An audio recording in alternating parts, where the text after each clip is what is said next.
Hello friends, welcome to my YouTube channel Saraswati commerce academy. तो friends, आज हम करने वाले हैं अपना अकाउंट्स का 17 चैप्टर। ठीक है, हमारे चैप्टर का नेम है प्रोविजन एंड रिजर्व्स। ठीक है, हमारे जो चैप्टर है, जो 17 चैप्टर है, वो हम पहले भी डिस्कस कर चुके हैं अपनी पहली 2 वीडियो सेशंस में। ठीक है, हमने डिस्कस किया था फर्स्ट वीडियो सेशन में प्रोविजन क्या होता है, ठीक है, उसके एग्जांपल्स क्या है, ठीक है, इसी तरीके से हमने उसकी कैरेक्टरिस्टिक्स एंड इंपॉर्टेंस और पर्पस हमने इसके वो कर लिए थे, समझ लिए थे। इसी तरीके से हमने रिजर्व का भी समझा था, रिजर्व क्या होता है, क्या उसकी कैरेक्टरिस्टिक्स होती हैं, क्या पर्पस होते हैं उसके। ठीक है, ये सब एग्जाम्पल वगैरह हमने सब समझ लिए थे। अगर किसी बच्चे ने वो समझ लिए है तो अच्छी बात है, नहीं समझे है तो आप डिस्क्रिप्शन बॉक्स में जाइए।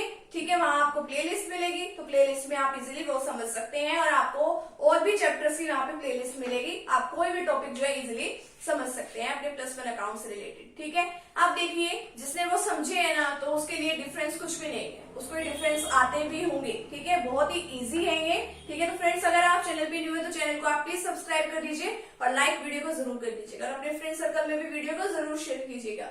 अब देखिए क्या क्या डिफरेंस है प्रोविजन एंड रिजर्व्स में। अब देखो, प्रोविजन क्या होता है। प्रोविजन होता है कि हम क्या करते हैं कि अपने बिजनेस में हमें पता है कि फ्यूचर में कि ये लायबिलिटी तो है, अराइज होगी ही होगी। ठीक है, यानी कि ये काम तो बिजनेस में होगा ही होगा। ठीक है, हमें पैसों की जरूरत पड़ेगी ही पड़ेगी किसी भी काम के लिए, हमें पता है। ठीक है, उस बात का पता है कि लायबिलिटी अराइज होगी फ्यूचर में। तो उस लायबिलिटी के लिए हम क्या बना लेते हैं, जिसका हमें पता होता है, तो उसके लिए हम प्रोविजन क्रिएट करते हैं। ठीक है, it is created to meet a known liability, हमें पता है उस लायबिलिटी के लिए बनाते हैं। और रिजर्व क्या होता है, हमें नहीं पता कि कोई लायबिलिटी फ्यूचर में राइज होगी नहीं होगी या कुछ ऐसा होगा। हम क्या करते हैं, एक सर्टेन अमाउंट जो है निकाल के अलग से अपने बिजनेस में रख लेते हैं कि फ्यूचर में कुछ लायबिलिटी अराइज होगी तो उसका यूज कर लेंगे, नहीं तो ठीक है। It is created to meet an unknown liability, हमें पता नहीं होता, और अगर हम इसको यूज करते हैं, हम ये नहीं कहते कि ये किसी स्पेसिफिक पर्पस के लिए बनाई गई थी, जिस मर्जी पर्पस के लिए इसको यूज कर लो। ठीक है, सेकेंड है नेसेसिटी, इसको क्या जरूरी है बनाना, हाँ, इसको बनाना जरूरी है, लीगल नेसेसिटी है, कानूनी तौर पे इसको बनाना जरूरी है। ठीक है, और ये चार्ज अगेंस्ट प्रॉफिट से, इसमें क्या कह रहे हैं, चार्ज है या फिर ये अप्रोप्रिएशन है, ये चार्ज है, यानी कि हमें प्रोविजंस को बनाना ही बनाना पड़ता है, चाहे हमारे बिजनेस में प्रॉफिट्स हो या किसी ईयर में ना हो, हमें इसको बनाना ही बनाना है प्रोविजंस को। ये क्या है, वॉलेंट्री है, बनाना है बनाओ, नहीं बनाना है नहीं बनाओ। ठीक है, और ये क्या है, अगर हम इसको बना भी लेते हैं तो एप्रोप्रिएशन ऑफ प्रॉफिट्स कहते हैं। एप्रोप्रिएशन का मतलब होता है कि प्रॉफिट्स में से इसको हम डिवाइड भी कर देते हैं बाद में। ठीक है, अगर मान लो कोई कंटीजेंसी जो है राइज नहीं होती तो हम उसको डिस्ट्रीब्यूट भी कर देते हैं। नेक्स्ट है ऑब्जेक्ट, किस लिए बनाते हैं हम इसको, हम बनाते हैं कि अगर मान लो कि कहीं से फॉर एग्जाम्पल कि डेटर्स हैं। ठीक है, हमें पता है कि अगर ये डेटर्स पैसे ना दे तो ठीक है, फ्यूचर में हो सकता है कि कोई ए बी सी, हमारे पास कितने ही डेटर्स होते हैं, मान लो हमें पता है कि बी डेटर पे हमें शक है कि हमें पैसे नहीं देने वाला। ठीक है, हम कितनी भी कोशिश कर लेंगे हमें पैसे नहीं देगा। ठीक है, अब पैसे क्यों नहीं देगा, वो उसकी मर्जी है भी, उसने नहीं देने। ठीक है, वो पैसे मार के हमारे चले जाएगा। बट हम क्या करते हैं कि उस भाई लायबिलिटी से बचने के लिए हम क्या करते हैं कि एक फ्यूचर के लिए हम क्या बना लेते हैं, प्रोविजन क्रिएट कर लेते हैं। तो प्रोविजन हमने बना लिया यहाँ पे। ठीक है, इसी तरीके से कोई और भी लायबिलिटी है उसके लिए हम ये प्रोविजन जो है मेंटेन कर लेते हैं। अब देखिए, ये जो है the object of reserves is to strength the financial position of the business. ये हम रिजर्व क्यों बनाते हैं कि बिजनेस की फाइनेंशियल पोजीशन जो है वो हमारी अच्छी हो जाए, तो उसके लिए हम क्या करते हैं, रिजर्व को मेंटेन करके रखते हैं। ठीक है, कि फ्यूचर में कोई लायबिलिटी अराइज हो जाए तो हमारे पास उसके लिए हमारे पास अरेंजमेंट होनी चाहिए फंड्स की। ठीक है, तो इससे हमारी बिजनेस की फाइनेंशियल पोजीशन भी अच्छी हो जाती है।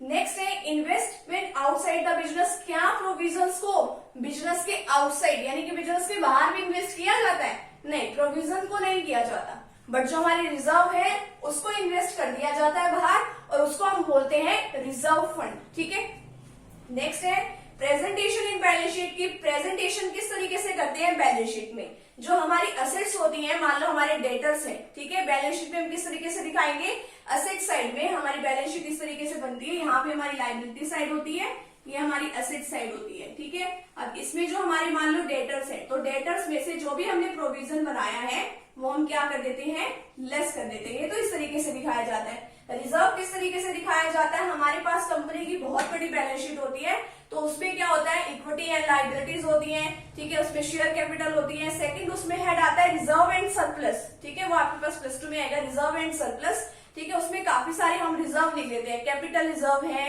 इन्वेस्टमेंट फ्लक्चुएशन है, सिक्योरिटीज प्रीमियम है, हम हर तरह के रिजर्व उसके अंदर मेंटेन करते हैं।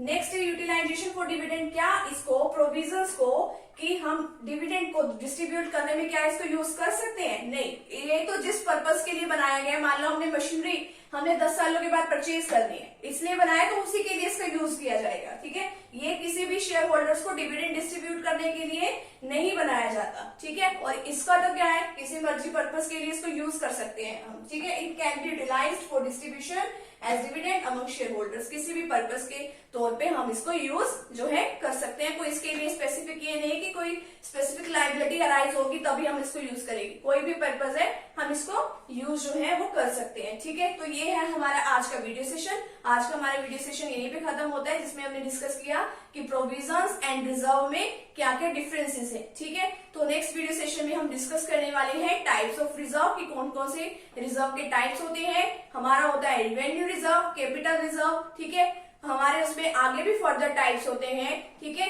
उसमें हम डिस्कस करेंगे कि कौन कौन से आगे फर्दर टाइप्स है। तो आपको वो वाले वीडियो सेशन भी जरूर देखिएगा। तो मिलते हैं फ्रेंड्स नेक्स्ट टॉपिक के साथ एंड नेक्स्ट वीडियो के साथ। Thank you very much.